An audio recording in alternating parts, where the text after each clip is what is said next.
अस्सलाम वालेकुम नाज़रीन, प्रोग्राम न्यूज़लैंड के साथ मैं हूं आपका मेज़बान मुताहिर जलीस खान। नाज़रीन, आज बात होगी अहम इशूज़ के ऊपर जो कि न सिर्फ पाकिस्तानी पॉलिटिक्स बल्कि बहुत सारे ऐसे शोबे हैं जिस पर अब बात करना शायद ज़्यादा इस पर अब ज़रूरी बनता हुआ दिखाई दे रहा है, क्योंकि इसको अब सियासी मैदान की तरफ लेके जाने की कोशिशें की जा रही हैं। ये मामला आखिर है क्या? नए DG ISI की तकर्री का मामला जो कि समरी वज़ीर-ए-आज़म ऑफिस पहुंच चुकी है। वज़ारत दिफा ने समरी को पहुंचा दिया है वज़ीर-ए-आज़म ऑफिस। अब इस पे ये बात की जा रही है कि नए DG ISI की तैनाती करनी है। वज़ीर-ए-आज़म साहब की इस पे इजाज़त बहुत ज़्यादा मायने रखती है। इसके साथ साथ जो अपोजिशन इस पे ये कह रही है कि अगर करना है तो आप जल्दी कर दें इसको, इतना तशवीशनाक मामला क्यों बनाने की कोशिश की जा रही है। जबकि वज़ीर-ए-आज़म साहब ये सोचते हैं कि जो मौजूदा इस वक्त जो थे DG ISI उनको मज़ीद कुछ माह रखा जा सके, उनकी सीट पे वो कुछ वक्त और रुक जाएं, जो खित्ते की मौजूदा सूरत हाल है उसको देखते हुए। ऐसा आमिर डोगर साहब ने कहा, जो कि मुआविन खुसूसी हैं वज़ीर-ए-आज़म साहब के। उन्होंने इस बात की निशानदेही की खान साहब ऐसा कुछ सोच रहे हैं कि ये हो जाता तो ज़्यादा अच्छा था, लेकिन अब अगर नए DG ISI जो तैनात करने हैं उनकी जल्द तैनाती सामने आ जाएगी। इसका ऐलान बहुत जल्दी सामने आएगा। खान साहब इस पर बहुत जल्दी इसका ऐलान करते हुए दिखाई देंगे। इसके साथ साथ जो मामला PDM में अपोजिशन का नज़र आ रहा है वो कुछ हद तक एक्टिव होते हुए दिखाई दिए हैं। अब क्या वो अपने अलग ही किबले को लेके चलते हुए दिखाई देंगे PDM में मौलाना साहब? क्या उसके साथ नून लीग खड़ी भी दिखाई देगी? क्योंकि कुछ इख्तलाफात हमने देखे हैं और ज़राए की जानिब से ऐसी इत्तलात भी अब सामने आ रही हैं कि उनका जो इजलास होने जा रहा है जलसे के बाद, उसमें पीपल्स पार्टी की शमूलियत का ऐलान भी हो सकता है। ऐसा ज़रा की जानिब से इत्तलात सामने आई हैं। अब तमाम मामला है कि इस पर बात करेंगे। हमारे साथ स्टूडियो में गेस्ट मौजूद हैं, उन सबका तारुफ करा दें। सरदार नज़ाकत साहब हैं, पाकिस्तान पीपल्स पार्टी से आपका ताल्लुक है, आपको खुश आमदीद कहते हैं। इन्हीं के साथ टेलीफोन लाइन पर हमारे साथ मौजूद हैं ब्रिगेडियर रिटायर महमूद शाह साहब, जो कि दिफाई तज्जियाकार हैं। महमूद साहब, बहुत शुक्रिया आपने प्रोग्राम के लिए वक्त निकाला। मैं आपकी तरफ से ही बात को शुरू करूँगा, गालिबा उनसे रब्ता मुनक़ता हो गया। सरदार साहब, मैं आपकी तरफ आऊँगा। हमारा सबसे पहला जो पॉइंट है आज का, नए DG ISI की तकर्री का मामला किस तरह से देख रहे हैं? फिर अपोजिशन इस बात को कह रही है कि इस मामले को इतना तूल क्यों दिया जा रहा है? तैनाती करनी है तो कर दीजिए, क्योंकि ये तमाम चीज़ें इसी पे इन्हिसार हैं इस पे, और जो खित्ते की सूरत हाल है वो भी काफ़ी डिपेंड करती है इन तमाम मामलों के ऊपर। किस तरह से देखती है अपोजिशन इसको? देखिए मुताहिर, जो भी पाकिस्तान के अंदर अनफॉर्चुनेटली इमरान खान साहब की गवर्नमेंट के अंदर जितने असाइनमेंट थे, जितने तकर्रियाँ हुई हैं, अपॉइंटमेंट्स हुई हैं, अनफॉर्चुनेटली उन वो किसी न किसी सूरत कंट्रोवर्शियल रही हैं। और कंट्रोवर्सी की सिचुएशन के बाद ही इमरान खान ने वो सारी चीज़ें की हैं। चाहे आर्मी चीफ़ की जो एक्सटेंशन हो, आपको याद होगा कि माजी के अंदर भी आर्मी चीफ को एक्सटेंशन मिलती रही, लेकिन मौजूदा गवर्नमेंट वाहिद गवर्नमेंट है जिसमें आर्मी चीफ की एक्सटेंशन को सुप्रीम कोर्ट तक जाना पड़ा, सुप्रीम कोर्ट को अपनी डायरेक्शन देनी पड़ी, और सारी चीज़ें पूरी दुनिया में मेरे ख्याल में पाकिस्तान का तमाशा बना। और फिर इसी तरह आपने पिछले दिनों देखा कि जब DG NAB को खुद इमरान खान साहब ने अपने आप को फैसिलिटेट करवाने के लिए DG NAB को एक ऑर्डिनेंस के ज़रिए उनको टाइम दिया है, तो आज मैं समझ रहा हूँ कि ये एक इमरान खान एक नातजुर्बेकार, नालायक और सेलेक्ट प्राइम मिनिस्टर हैं, जिनकी वजह से पाकिस्तान के अंदर इस तरह के तमाशे हो रहे हैं। जो DG ISI की तैनाती है उसको भी बड़ी खुशअस्लूबी से होना चाहिए था। मैं समझता हूँ कि ये किसी हुकूमत की बात नहीं है, बल्कि हमारे मुल्क के इदारे इनकी इज्जत और वकार और बका के लिए पूरे पाकिस्तान के लोगों को एक पेज पे होना चाहिए। और मैं समझता हूँ कि पाकिस्तान की तमाम मिलिट्री इस्टेब्लिशमेंट, सिविल ब्यूरोक्रेसी, तमाम पॉलिटिकल फोर्सेस और पाकिस्तान के तमाम सिटीजन जितने हैं उनको एक पेज पे इस हवाले से होना चाहिए। और अपनी जो हमारी आर्म फोर्सेज है या लॉ इन्फोर्समेंट एजेंसीज हैं, मुल्क के वसी तर मफाद में हमें उनके साथ खड़ा होना चाहिए।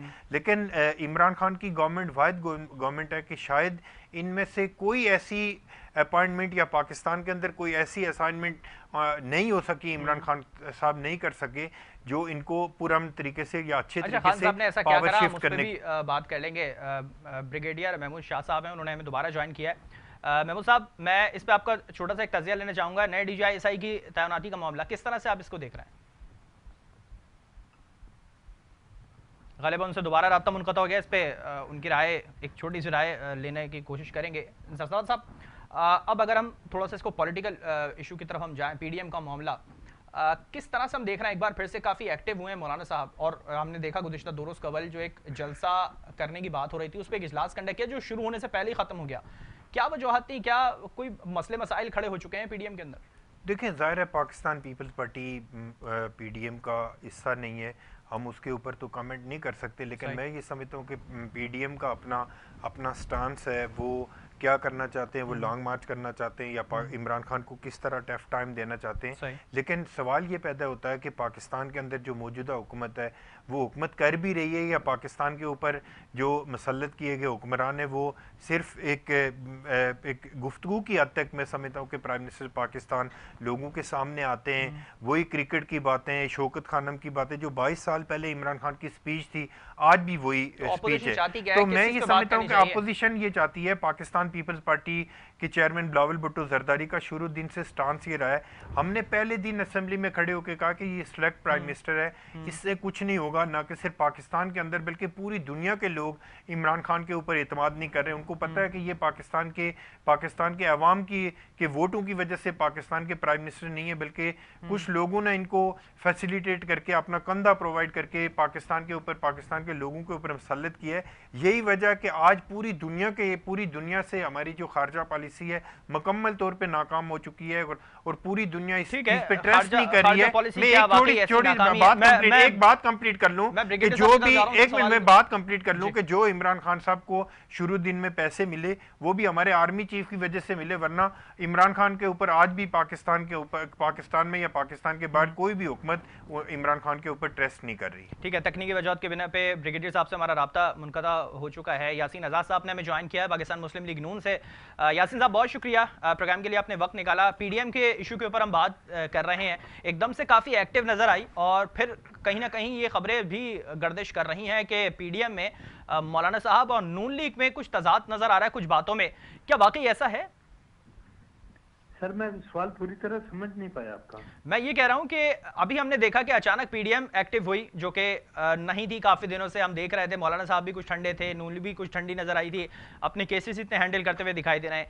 अब हमने देखा कि नून लीग और जो पीडीएम में मौलाना साहब हैं उनमें कुछ लेके कुछ चीजों पर तजाद नजर आ रहा है, कुछ बातों में तजाद नजर आ रहा है। क्या वाकई ऐसा है कि पीडीएम के अंदर फूट पड़ रही है? देखें, मेरे नजदीक तो पीडीएम के अंदर फिलहाल तो कोई फूट नजर नहीं आती। नुक्ता नज़र में फ़र्क हो सकता है, राय में इख्तलाफ हो सकता है, और सियासी लोगों के दरमियान बातचीत के दौरान ज़रूरी नहीं कि हर पॉइंट पे आप 100% इत्तेफाक करें, लेकिन फैसला आखिरी वही होता है जो मेजॉरिटी करते हैं।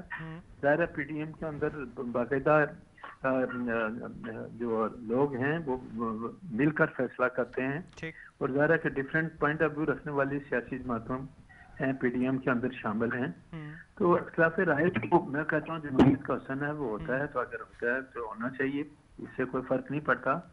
फैसला मेजॉरिटी करती है, और मैं नहीं समझता कि इस स्टेज पे पीडीएम के दरमियान मेजॉरिटी किसके हक में है? मौलाना साहब की तरफ से ज्यादा मेजॉरिटी है या नून लीग की तरफ से? क्योंकि मौलाना साहब कह रहे हैं कि हमें सूरत हाल से अकलमंदी से निकलना होगा, लम्हा ब लम्हा सूरत हाल चेंज हो रही है। किसकी बात हो रही है? ये हुकूमत की या अपनी खुद पीडीएम की बात हो रही है? सर लम्हा जो कल से जो सूरत हाल सामने आई है, जिन लोगों को आप कहते थे कि एक पेज पे हैं, वो जो सूरत हाल आपके सामने ही आई है वो तो आपके सामने है। सही। और आज भी जो सूरत हाल ये है, मुझे यूं लगता है कि प्राइम मिनिस्टर जो नदीम मलिक के क्या नाम है, जो आई जिनको नदीम, हाँ, उनको मेरे ख्याल में मैं प्राइम मिनिस्टर ज़हनी तौर पे एक्सेप्ट नहीं कर रहा। क्या वजह वो बेहतर जानते हैं, जबकि चीफ ऑफ आर्मी स्टाफ ने उनका नाम रिकमेंड किया है। आज की जो खबर चल रही है वो है कि प्राइम मिनिस्टर के और चीफ ऑफ आर्मी स्टाफ के दरमियान तय हुआ कि हम मजीद 3 आदमी नाम भेजेंगे और उनमें से फाइनल होगा। तो ये कैसे मुमकिन है कि जो नाम एक दफा रिकमेंड हो गया उस नाम को वो वापस ले लेंगे? मैं नहीं समझता कैसा मुमकिन है। तो ये जो सूरत है, कल से जो सूरत सामने आई है, तो वो वाकई तशवीशनाक है। उसको आप कोई आसान तकलीफ दे सूरत नहीं कर सकते। ठीक है, रूटीन के मुताबिक ट्रांसफर करने का राइट किसका है, मैं इस बहस में नहीं पढ़ना चाहता, क्योंकि यही प्राइम मिनिस्टर जो है पहले कुछ और बात करते थे, आज शायद जो मियां नवाज शरीफ ने नारा लगाया कि वोट को तकद्दुस इज्जत दो। अच्छा, वोट को इज्जत दो से एक बात सामने आई। मरियम नवाज साहब ने आज इस बात का जिक्र किया है कि खान साहब को शायद वोट की इज्जत का ख्याल आ गया है। किस बात का ख्याल आ गया है? कौन सी इज्जत का ख्याल आ गया उन्हें, जो अचानक मरियम साहब अचानक इस तरह सामने आई हैं? और जादू टोने की कुछ बातें हुई हैं, क्या वाकई जादू टोने चल रहे हैं? देखें, जहाँ तक खान साहब का ताल्लुक है, अगर जो ट्रांसफर रूटीन के मुताबिक हुई उस पर इख्लाफ करना, और उसके बाद इख्लाफ राय के बाद जो सूरत हाल है चीफ ऑफ आर्मी स्टाफ के साथ उसके साथ जाके मुलाकात करना। माजी में भी आपको पता है नहीं, इख्लाफात की वजह से हुकूमतें अपने घरों में गई।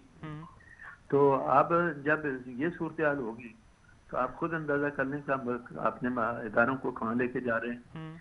और प्राइम मिनिस्टर आज ये कहने की कोशिश करता है कि ये मेरा राइट है। ये राइट तो हमारे पहले अच्छा, ये तमाम फैसले, ये तमाम अभी तो फैसले खान साहब के फैसले से मशरूत हैं। वो फैसला करेंगे, उनकी सवाबदीद है, वो किसको तैनात करना चाहें वो तो वक्त ही बताएगा कि क्या फैसला सामने आता है। क्या इसको हम पॉलिटिकल इशू बनाने जा रहे हैं? नून लीग ने पॉलिटिकल इशू बना दिया इसको। मौलाना साहब जिस तरह से इस पे बात कर रहे हैं, इसको पॉलिटिकल इशू क्यों बनाया जा रहा है फिर? देखें, पॉलिटिकल इश्यूज आपने नहीं बनाए। जब डॉन लीग का मामला हुआ और आपने शोर नहीं किया, क्या आपने चीख के ये नहीं कहा कि डॉन लीग में ये हो गया और वो हो गया? क्या यही आज का वज़ीर आज़म कल जब अपोजिशन में था ख्वाज पाकिस्तान के खिलाफ बातें नहीं करता था? उनके 20-22 के करीब मैंने इंटरव्यू देखे हैं जिसमें उन्होंने क्या नहीं कहा जब वो अपोजिशन में थे। तो ये जो सूरत हाल ये है कि जाहिर है जब कोई मसला अना का हो जाए तो अना का मसले में मैं ये नहीं समझता कि ख्वाज पाकिस्तान ने जो रूटीन के मुताबिक ट्रांसफर किए हैं वो आपकी बात मानेंगे। अच्छा, अना का मसला यहाँ आपने एक जिक्र किया। अना का मसला पीडीएम के अंदर भी हमने किसी हद तक देखा। पहले ये बात थी कि पीपल्स पार्टी को जब शामिल किया जाएगा जब वो इस्तीफे देंगे। अब कहीं ना कहीं जरा की जानिब से बात गर्दिश कर रही है कि पीपल्स पार्टी को अब जो पीडीएम का इजलास होने जा रहा है उसमें शमूलियत का ऐलान होता हुआ दिखाई देगा। क्या वाकई ऐसा है? इस पे गौर किया जा रहा है? देखें, आपको देखें कि पीडीएम के दरमियान इख्तिलाफ राय अपनी जगह पे मौजूद है, लेकिन पार्लियामेंट के अंदर पीपल्स पार्टी और मुस्लिम लीग नून साथ चल रहे हैं। तो हम पीपल्स पार्टी से पूछ लेते हैं। सरदार साहब हमारे साथ स्टूडियो में मौजूद हैं।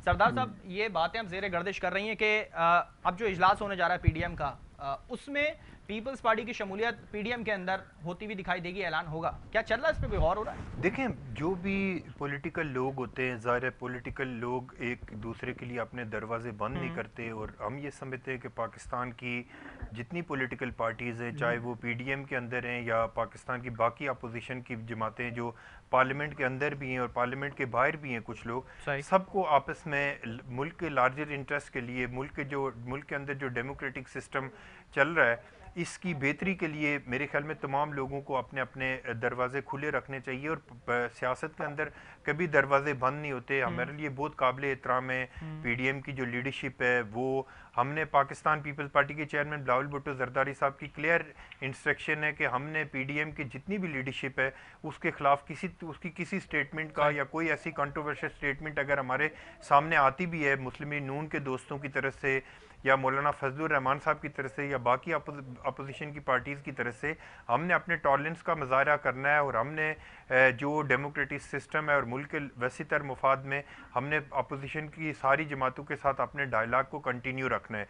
तो जैसे यासीन आज़ाद साहब फरमा रहे थे, मैं इस चीज़ को सेकंड करता हूँ कि पार्लियामेंट के अंदर मुस्लिम लीग नून और पीपल्स पार्टी का आपस में बड़ा अच्छा एक राब्ता भी है और साथ रह के अपोजिशन कर रहे हैं। और इसमें बिलखुसूस जो मियां शहबाज शरीफ साहब का रोल है, अगर इतना अच्छा राब्ता तो शायद खान अब्बासी इस पे बज़द क्यों है कि जब तक इस्तीफा नहीं देंगे तो पीडीएम में शामिल नहीं होंगे? देखिए कोई अगर वो अपनी स्टेटमेंट या मेरे ख्याल में कोई प्रेस कॉन्फ्रेंस में किसी सवाल के जवाब में अगर कोई किसी दोस्त ने अगर ये कोई बात कही तो खुदा न ख्वास्ता वो कोई कुरान के अल्फाज नहीं हो गए कि शायद खान अब्बासी साहब ने अगर कोई ऐसी बात कर दी तो वो ही बात होगी। तो मैं ये समझता हूं कि पीपल्स पार्टी अगर ये पत्थर की लकीर नहीं थे तो अब तक आप पीडीएम में गए क्यों? देखें, पीपल्स पार्टी एक अपना स्टांस ये रखती है कि पाकिस्तान के अंदर पीपल्स पार्टी ने एक रोड मैप दिया था इमरान खान की गवर्नमेंट को डिस्टेबलाइज करने के लिए, स्टेप डाउन करवाने के लिए, कि सबसे पहले पंजाब के अंदर इमरान खान की गवर्नमेंट को ख़त्म किया जाए।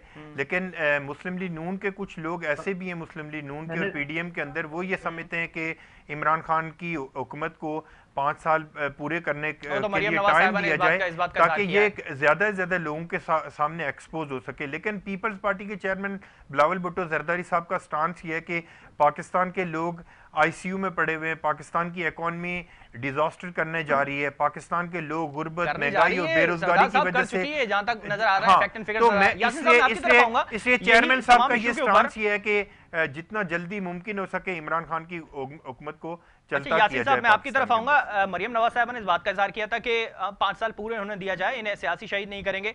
पीपल्स पार्टी कुछ और मौकफ रखती है। फिर ये कहा जा रहा है कि हो सकता है उनका कहीं किसी प्रेस कॉन्फ्रेंस में कोई बयान हुआ हो। तो अब तक पीपल्स पार्टी पीडीएम में शामिल क्यों नहीं हुई? और फिर एहसान इकबाल साहब ने कहा कि जरूरी है कि मुल्क में हकीकी नुमाइंदा हुकूमत आए। किसकी हुकूमत होगी? नून लीग की होगी, पीपल्स पार्टी की होगी? देखें, मैंने पहले भी एक दफा आपके प्रोग्राम के हवाले से कहा था कि पीडीएम का मेरे नजदीक टूटना जो है ना, वो पाकिस्तान का नुकसान है। बिल्कुल नुकसान था।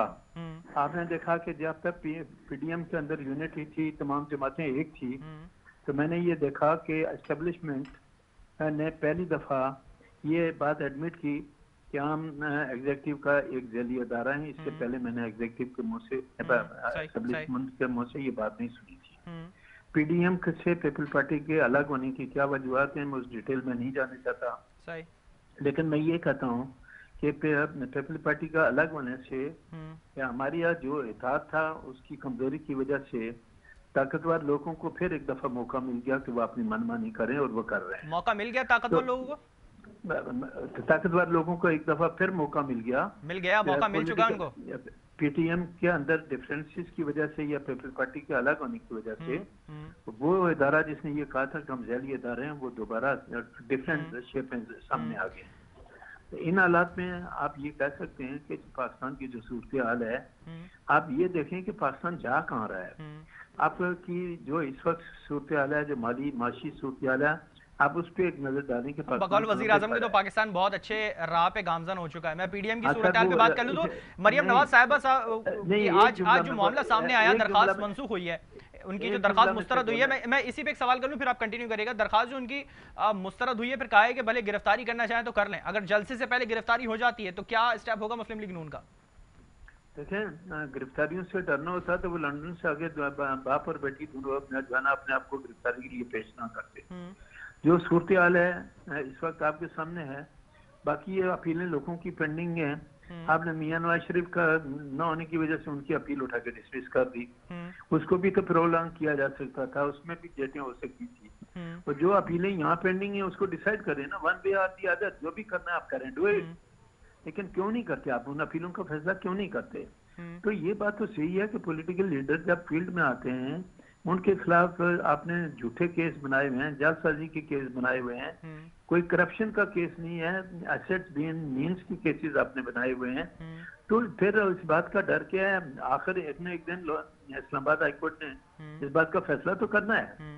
लेकिन मैं ये कहता हूँ कि ये इन चीजों को मैं इतनी इम्पोर्टेंस नहीं देता जितनी इम्पोर्टेंस मैं इस वक्त मुल्की मसाइल को देता हूँ। अगर नून लीग इतना डरती नहीं है किसी चीज से, किसी गिरफ्तारी से नहीं डरती, किसी सजा से नहीं डरती, तो नैब ऑर्डिनेंस के खिलाफ इतना वावेला क्यों है फिर? नहीं, देखें, नैब ऑर्डिनेंस के मतलब हालांकि अगर वो देखा जाए तो उसमें अपोजिशन को भी किसी हद तक रिलीफ दिया गया। मसूलों की बात करते हैं, अपोजिशन लेने को तैयार नहीं है रिलीफ। सुने ना सर, नैब ऑर्डिनेंस के मतलब मेरा ये कहना है कि ये मेलाफाइडी है, बदनीयती पे मुबनी है। ये इमरान खान ने अपने लोगों को जो है ना एनआरओ दिया, किसी और को नहीं दिया। क्या उसकी कैबिनेट के अंदर फरिश्ते बैठे हुए हैं? क्या वो चीनी स्कैंडल, आटा, वो तो फरिश्ते तो नहीं बैठे, जहांगीर तरीन साहब के रूप में हमने देख लिया। सरदार साहब, मैं आपकी तरफ आऊंगा। जो इस वक्त हम सूरत हाल देख रहे हैं, एक तरफ मरियम नवाज साहिबा की जो जमानत मनसूखी की दरख्वास्त मुस्तरद हुई, क्या देख सकते हैं हम जलसे से पहले मरियम नवाज साहिबा की गिरफ्तारी पॉसिबल है, नजर आती है कहीं? और पीपल्स पार्टी इस पे क्या अपना मौकफ देगी फिर? देखें, जो यासीन आज़ाद साहब बात कर रहे थे चेयरमैन नैब के हवाले से, जहाँ पे गिरफ्तारियों की बात कर रहे हैं, तो मेरे ख्याल में इमरान खान ने अपने हुकूमत को फैसिलिटेट करने के लिए जो नैब के चेयरमैन है उनको वहाँ पे एक ऑर्डिनेंस से उनको एक्सटेंशन देने की कोशिश की है। मैं ये समझता हूँ कि इमरान खान को खौफ ये है कि अगर कोई नैब का चेयरमैन, ऐसा चेयरमैन आ गया जो ट्रांसपेरेंट तरीके से पाकिस्तान के अंदर एहतसाब करेगा, और जो ऐसा चेयरमैन हो जो किसी के हाथों ब्लैकमेल भी ना हो, कोई किसी की कोई ऐसा चेयरमैन आ जाए जिसकी कोई किसी के पास कोई वीडियो ना हो, वो चेयरमैन आएगा तो फिर अक्रॉस द बोर्ड वो पूरे पाकिस्तान की तमाम पॉलिटिकल फोर्सेस का, तमाम हुकूमतों का जो जो एहतसाब कर सकेगा।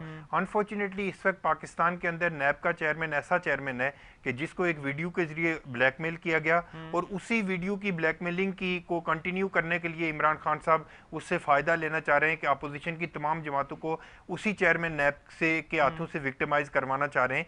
तो मैं ये समझता हूँ कि अगर मरियम नवाज साहिबा की गिरफ्तारी होती है तो पाकिस्तान पीपल्स पार्टी उसकी भरपूर मजम्मत करेगी और हम जो इसके ऊपर जो फैसला पीपल्स पार्टी देखें, जो भी फैसला पाकिस्तान पीपल्स पार्टी के चेयरमैन बिलावल भुट्टो जरदारी साहब करेंगे, और मैं ये समझता हूं कि अगर अपोजिशन की किसी जमात के ऊपर भी, अगर किसी लीडरशिप के ऊपर भी इस नैब के चेयरमैन के थ्रू अगर विक्टिमाइज करवाया गया तो पाकिस्तान पीपल्स पार्टी ना कि सिर्फ प्रोटेस्ट करेगी बल्कि फ्रंट फुट पे आके इंशाल्लाह इसको डिफीट करने की पूरी कोशिश करेंगे। और मैं ये समझता हूं कि ये जो चेयरमैन नैब को इमरान खान साहब ने एक ऑर्डिनेंस के जरिए उनकी जॉब को प्रोलॉन्ग करने की कोशिश की, ये ना कि सिर्फ गैर आईनी है बल्कि गैर कानूनी है, और इंशाल्लाह वक्त आएगा कि इंशाल्लाह इमरान खान को इन सारे इकदाम का हिसाब देना पड़ेगा। अगर नून लीग की जानिब से किसी की गिरफ्तारी होती है तो पीपल्स पार्टी इस पे यकीनी तौर पे शदीद मजम्मत करेगी और मे बी पॉसिबल किसी हद तक एहतजाज पे भी खड़ी जाए। इस पे मजीद बात करेंगे ब्रेक के बाद, हमारे साथ रहिएगा।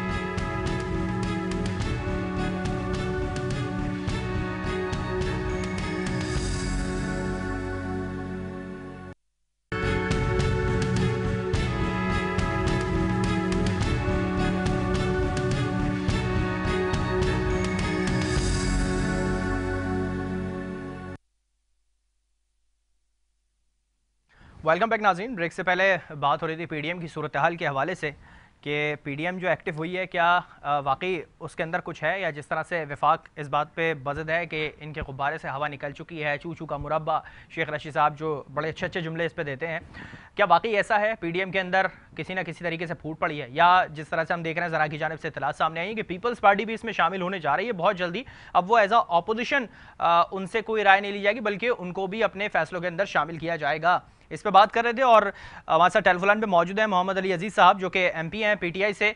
मोहम्मद अली साहब, बहुत शुक्रिया प्रोग्राम के लिए, आपने वक्त निकाला। क्या कहेंगे पीडीएम के हवाले से? पहले तो काफ़ी हमने जुमले देखे शेख रशीद साहब के कि चूचू का मुरब्बा है, इनके गुब्बारे से हवा निकल चुकी है, मगर एकदम फिर हमने देखा कि पीडीएम एक्टिव होने वाली है, जलसा होने जा रहा है। क्या देख रहे हैं हम इसको एक्टिव होते हुए और हुकूमत किसी न किसी तरीके से परेशान होगी? जी, सबसे पहले तो बहुत शुक्रिया और सबको मेरी तरफ से अस्सलाम वालेकुम जी, थैंक यू। और देखिए ये पीडीएम का तो एक माजूर के साथ मजाक बन चुका हुआ है, कभी एक होते हैं कभी कुछ होते हैं, एक्चुअली आपस में अंडरस्टैंडिंग ही नहीं है। तो ये सिर्फ एक इनके पास बेचारों के पास कुछ रहा भी नहीं है अब कि इस बार बार उठते हैं कि हम एक बनाएंगे, वो कुछ कहते हैं, वो कुछ कहते हैं, वो कुछ कहते हैं, आपस में इत्तेफाक ही नहीं है। और एक्चुअली बात ये है कि इनका टाइम अब चला गया हुआ है। इनका टाइम इसलिए चला गया हुआ है कि पूरी पाकिस्तानी कौम जो है, आवाम जो है, इनको जान चुकी है, पहचान चुकी है किस तरीके से करप्शन है, किस तरीके से इन्होंने करप्शन की, आपके सबके सामने ही है। माशाल्लाह कौम हमारी समझदार है, आई बिलीव, वो देख चुकी है।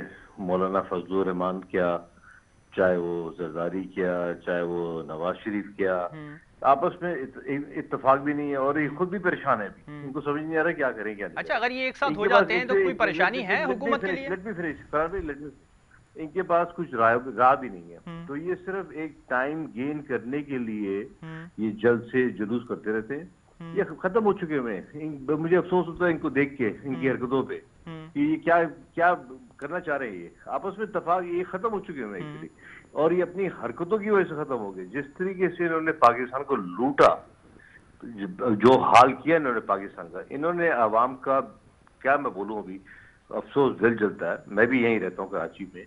इन्होंने ये बेसास बेदर्द किस्म के लोग हैं सारे, ये तीनों पार्टियां, मौलाना, ये 12 पार्टियां हैं, ये एक्चुअली 12-13 पत्नी कितनी 11 पार्टियां हैं। ये इनको पता है, ये सिर्फ आवाम को। अच्छा, इन 12-13 पार्टियों से पीटीआई अकेली लड़ रही है, मैं वही पूछ रहा हूँ, 12-13 पार्टियों से पीटीआई जो है वो अकेले लड़ती हुई दिखाई दे रही है, तो क्या सिर्फ पीटीआई इन लोगों से लड़ती रहेगी और मुल्क के लिए कुछ बेहतरी नहीं करेगी? सर अब यहाँ से अंदाजा लगा ले, ये 12-13 पार्टियां, ये वो चोर करप्ट किस्म की पार्टियां, ये हमसे लड़ी।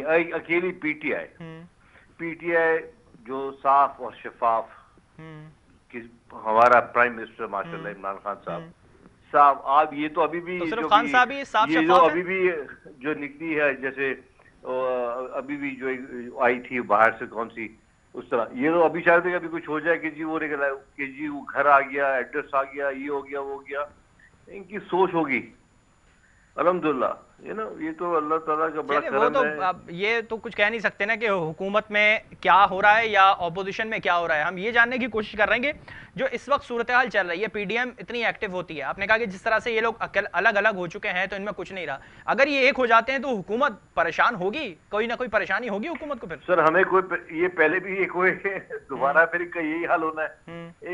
एक्चुअली मैं आपसे वही तो कह रहा हूँ, ये फारिग हो चुके हैं सारे, तो मतलब ये अपने एक दूसरे को, वो कहते हैं दिल के बहलावे के लिए ये ख्याल भी अच्छा है। हम ये पीपल्स पार्टी से पूछ लेते हैं, सरदार नज़ाकत साहब हमारे साथ स्टूडियो में मौजूद है, उन्हीं से पूछ लेते हैं। सरदार साहब, जिस तरह से कह रहे हैं कि दिल को बहलाने के लिए गालिब ख्याल अच्छा है, क्या वाकई ऐसा है अब कि हवा निकल गई गुब्बारे से पीडीएम के? देखें, जिस तरह की ये स्टेटमेंट दे रहे थे हमारे मोहतरम एमपीए साहब, मैं ये समझता हूँ कि पाकिस्तान के अंदर अब ये इनका राग जो अलाप के ये गुजारा कर रहे थे कि फ़लाँ चोर फ़लाँ डाकू, मेरे ख्याल में जब नैब का चेयरमैन ये जाएगा, जो ब्लैकमेल शुदा नैब का चेयरमैन है, जो इसको वीडियो के ज़रिए इमरान खान साहब ने ब्लैकमेल किया हुआ है, ये जब जाएगा, ये इमरान खान को फैसिलिटेट करना बंद कर देगा, तो पाकिस्तान की हिस्ट्री के अंदर ऐसी भाई इंटरप्ट नहीं करें, मैंने आपको इंटरप्ट नहीं किया, प्लीज आप इंटरप्ट नहीं करें, मैंने पूरी आपकी बात सुनी। तो मैं ये समझता हूँ कि पाकिस्तान के अंदर जो करप्ट तरीन लोग हैं इमरान खान के दाएं बाएं बैठे हुए, फिर आपको याद होगा कि इमरान खान की बहन जो अलीमा बाजी हैं, उसके पास $60 बिलियन कहाँ से आए, कोई 60 बिलियन कहाँ से आए इमरान खान की बहन के पास। और फिर आप ये भाई बात कर रहे थे ना, ये जो लेटेस्ट जो स्कैंडल आया है, इसमें 4 से 5 वजीर इमरान खान के जिनकी ऑफशोर कंपनीज हैं, इमरान खान ने उनके ऊपर कोई जेआईटी बनाई? तो साफ सुथरे हैं ना? मेरे ख्याल में नहीं, इमरान खान साफ सुथरे हैं या नहीं, इमरान खान अपने एटीएम्स के जरिए पैसा कमा रहा है, उसके दाएं बाएं इमरान खान के दाएं बाएं 15 ऐसे चोर बैठे हुए हैं जिनके मैं नाम गिन सकता हूं कि जो पाकिस्तान के अंदर नैबज़दा भी हैं, और जिनको, और खुद नैब के चेयरमैन ने कहा कि अगर मैं इनको चोरों को पकड़ूंगा, पीटीआई के चोरों को, तो ये हुकूमत गिर जाएगी। और फिर जो लोग काउंसलर बनने की जिनकी मेंटेलिटी नहीं थी, जो कभी बीडी मेंबर नहीं बन सकते थे, वो एमएनए एमपीएस बन गए, तो वो फिर इस मुल्क का यही हाल होगा जैसे इस मुल्क का हाल हो रहा है। मैं ये समझता हूं कि पाकिस्तान की हिस्ट्री में इससे बदतरीन गवर्नमेंट, फैशिस्ट गवर्नमेंट पाकिस्तान के अंदर ना कभी थी ना कभी आ सकती है। मैं समझ रहा हूं कि पाकिस्तान की हिस्ट्री में इनका हाल जो होगा वो काफ लीग से बदतरीन हाल होगा, और आपको ऐसी कहानियां मिलेंगी कि लोग सारी दुनिया की करप्शन को, सारी दुनिया के स्कैंडल्स को भूल जाएंगे जो इमरान खान की गवर्नमेंट में। और ये लोग किस तरह की बात कर रहे हैं, ये तो अपने 5-5 दफा पैसे पूरे कर चुके हैं भाई, ये सारे लोग ट्रांसपेरेंसी इंटरनेशनल की रिपोर्ट पूरे कर चुके हैं? ये सारे एमएनए एमपीएस जो हैं, ये तो काउंसलर बनने के लायक नहीं थे, इनको तो ये बेचारे सुबह उठ के इनको हमारे इदारों ने कंधों पे चढ़ा के इनको बोला कि भाई आप एमएनए एमपीए बन गए हो, इनको तो अपनी कॉन्स्टिट्यूएंसीज का नहीं पता बेचारों को। ये पाकिस्तान पीपल्स पार्टी के ऊपर अपनी हुकूमत में तो पीपल्स पार्टी को पता था। देखें, मैं आपको बताऊं कि कराची के अंदर जिस तरह का फेक इलेक्शन हुआ, पहले तो नामालूम अफराद इलेक्शन करवाते थे, इस दफा मालूम अफराद ने इलेक्शन करवा के हमारे ऊपर पाकिस्तान के ऊपर मुसल्लत किया है। इलेक्शन ये इन लोगों की मेंटालिटी, और मैं आपको बताऊंगा कि इमरान खान या उसकी हुकूमत की कोई कैपेसिटी नहीं है कि पाकिस्तान को चला सके। ये एक चोरों का टोला है, और इंशाल्लाह ये जब हुकूमत जाएगी तो ये पाकिस्तान के अंदर रहेंगे भी नहीं, सारे बैग बांध के बैठे हुए। मोहम्मद अली साहब, मैं आपकी तरफ आऊंगा, जिस तरह से उन्होंने कहा कि ब्लैकमेल करा चेयरमैन नैब को, और फिर जो केसेस हैं उनको कहीं और मोड़ देने की कोशिश की जा रही है। ब्लैकमेल हुए या नहीं हुए आप खुद बता दें। पीपल्स पार्टी का अपना मौक़िफ़ है ना, लेकिन जो फिर बात सामने आती है वो अलग ही है ना। इमरान खान मोहम्मद अली साहब, क्या वाकई ऐसा है कि कुछ चीजों को मोड़ने के लिए कुछ अलग काम किया जा सका, या फिर जिस तरह से कहा कि खान साहब का टोला करप्ट है, खान साहब तो साफ सुथरे है ना? फिर पहले तो इनका माइक बंद करें, और ये है कौन सा भी है मुझे तो ये सरदार नज़ाकत साहब है पाकिस्तान पीपल्स पार्टी से। ये कहाँ से? पाकिस्तान पीपल्स पार्टी से। सिंध से? कराची से। इनको तो चुका, अभी इनका बाइक बंद कर दें 2 मिनट। नहीं वो खामोश है, वो आपका भी पॉइंट सुनेंगे। मेरा बाइक बंद किया ना, इनका भी बंद। नहीं आपका माइक बंद नहीं था, पर आपका पॉइंट वो वाज़ेह सुनेंगे। ये जो कराची से बात कर रहे हैं ना, पहले से इनसे ये पूछे कि एक बैम्बिनो का मालिक, टिकट बेचने वाला, सरे महल बना गया, वो क्या क्या बना गया, कहाँ से आया? कोई गिद्दर 8,000 रुपए का मुलाजिम इकरामुल्लाह न्याजी जो चोरी में निकला, उसका बेटा 300 गज के महल में कैसे रहता है, ये भी आप डिफाइन कर दो। ये हो गए पाकिस्तान के मिसाइल। मैं आपको वक्त दूंगा, सरदार साहब आप अपने टाइम में पूरा बोलिएगा। अभी चुप करके सुने मेरी बात। कोई बिम्बीबना सिनेमा चला रहा था, ये अभी केजी वो बना दिया। सरदार साहब मैं आपको पूरा टाइम दूंगा। एमपीए बना दिया, काउंसलर बनने के लायक इनके सारे थे, अंगूठे छाप, गली के छाप इनके सारे थे। सरदार साहब मैं आपको पूरा टाइम दूंगा, मोहम्मद अली साहब को सुन लेते हैं। की बात ना करो यार प्लीज यार, समझिए। इनका पहले ये पूछे कि बैम्बिनो का मालिक जो टिकट बेचने वाला, ब्लैक मनी करने वाला, मोहम्मद अली साहब पहुंच गया, वो तो बैक हो गई ना, वो तमाम चीजें बैक पे जा चुकी है। मैं इस वक्त मौजूदा सूरत की बात कर रहा हूं। अफसोस की बात है, फिर जो हकीकत है उसको माने। मोहम्मद अली साहब मैं इस वक्त की मौजूदा सूरत-हाल पे ही आपसे सवाल कर रहा हूं कि इस वक्त सरदार साहब मैं मोहम्मद अली साहब से पॉइंट ले लूं। मैं पीपल्स पार्टी का 10 साल से मीडिया रिप्रेजेंटेटिव हूं, आप तो पहली दफा सरदार साहब मैं मोहम्मद अली साहब से बात कर रहा हूं। मोहम्मद अली साहब इस वक्त मौजूदा सूरत-हाल पे मैं ये पूछ रहा हूं कि इस वक्त आप तो पहली दफा मुझे सुने, आप अपना एटीट्यूड सही करें और थोड़ा सा जमीन पे आके बात करें। आप लोगों की जो हालत होगी वो पता चल जाएगा इलेक्शन में। पैदा होते साथ ही मैंने एमबीए लगे थे भाई, पहली दफा इंसान इलेक्ट होता है, आप मिसाइल के ऊपर बात करें, आप अपनी कारकर्दगी के ऊपर बात करें।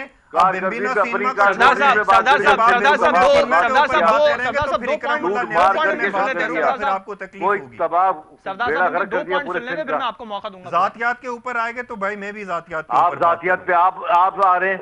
अच्छा मोहम्मद अली साहब यहाँ कोई जातियात पे नहीं आ रहा। तो सुने ना,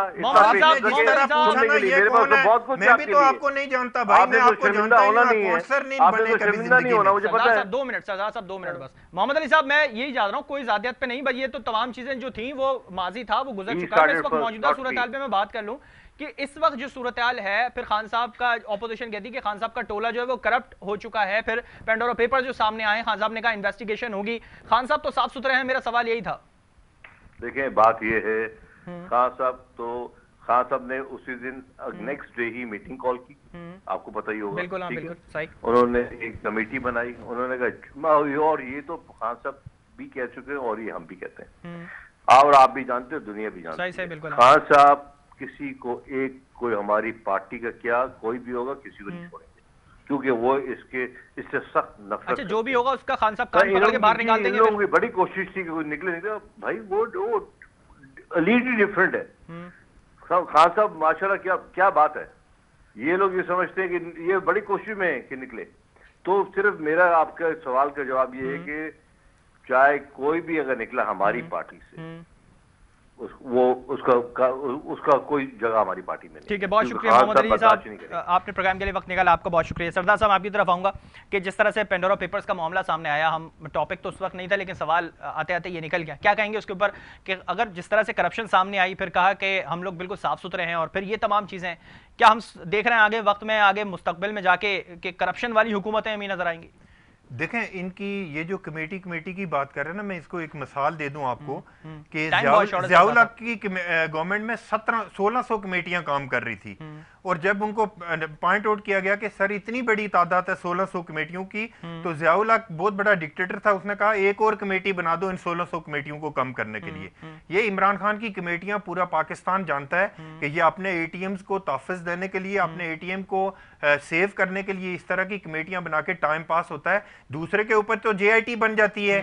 मोहतरमा फरियाल तालपुर साहिबा, जिनको 1.5 करोड़ रुपए की ट्रांजैक्शन के ऊपर अगर JIT बन जाती है, तो आज पाकिस्तान के अंदर क्यों नहीं JIT बनती कोई? इतने बड़े बड़े स्कैम्स आ रहे हैं, इतने बड़े बड़े स्कैंडल्स आ रहे हैं, सिर्फ कमेटियों के ऊपर हुकूमत चल रही है। कमेटियों के ऊपर देखो, मैं आपको बताऊं ना कि अगर 1.5 करोड़ रुपए की अपने अकाउंट से दूसरे अकाउंट में ट्रांजैक्शन के ऊपर अगर JIT बन जाती है, तो ये फैसल वाबडा, ये दूसरे खुसरो बख्तियार, ये सारे तो इमरान खान की ATMs हैं, ये सबको पता है। और मुझे भाई ये लोग बता दें कि इमरान खान का बिजनेस क्या है कि जो इतना 300 कनाल के घर में रहता है, उसका बिजनेस फिर क्या है, कोई बताए तो वो सही भी ना। ऐसे फैक्ट एंड फिगर्स लेकर आते हैं। बहुत शुक्रिया जरदान रज़ा साहब, आपने प्रोग्राम के लिए वक्त निकाला।